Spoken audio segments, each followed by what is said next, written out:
মধ্যপ্রাচ্যের ভূ-রাজনীতি কি তবে নতুন মোড় নিতে পারে?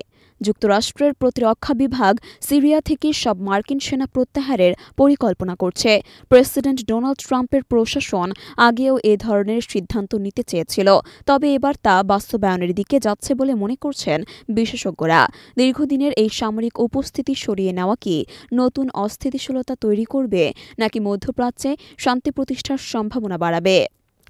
এনবিসি নিউজের প্রতিবেদনে বলা হয়েছে, পেন্টাগন ৩০, ৬০ বা ৯০ দিনের মধ্যে সিরিয়া থেকে মার্কিন সেনাদের সরানোর পরিকল্পনা করছে। যদিও মার্কিন প্রশাসনের কিছু অংশ এখনও এই সিদ্ধান্তের পক্ষে নয়। ট্রাম্পের নতুন জাতীয় নিরাপত্তা উপদেষ্টা মাইক ওয়াল্টাজ সামরিক কর্মকর্তাদের সঙ্গে বৈঠক করেছেন, তবে হোয়াইট হাউস জানিয়েছে এটি সেনা প্রত্যাহারের সঙ্গে সরাসরি সম্পর্কিত নয়।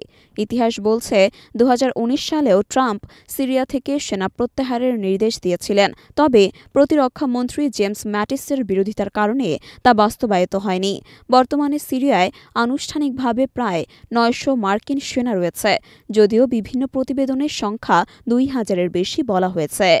বিশেষজ্ঞরা মনে করছেন, মার্কিন সেনা প্রত্যাহার সিরিয়ায় শক্তির ভারসাম্য বদলে দিতে পারে। বিশেষ করে রাশিয়া ও ইরানের প্রভাব বাড়তে পারে, যা যুক্তরাষ্ট্রের মিত্র ইসরায়েল ও কুর্দি গোষ্ঠীর জন্য উদ্বেগজনক হতে পারে। তবে এটি সিরিয়ার সার্বভৌমত্ব পুনরুদ্ধারের দিকেও একটি ইতিবাচক পদক্ষেপ হতে পারে।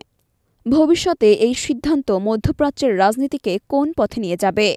এটি শান্তির বার্তা বহন করবে, নাকি নতুন সংকটের জন্ম দেবে? এটাই এখন বড় প্রশ্ন।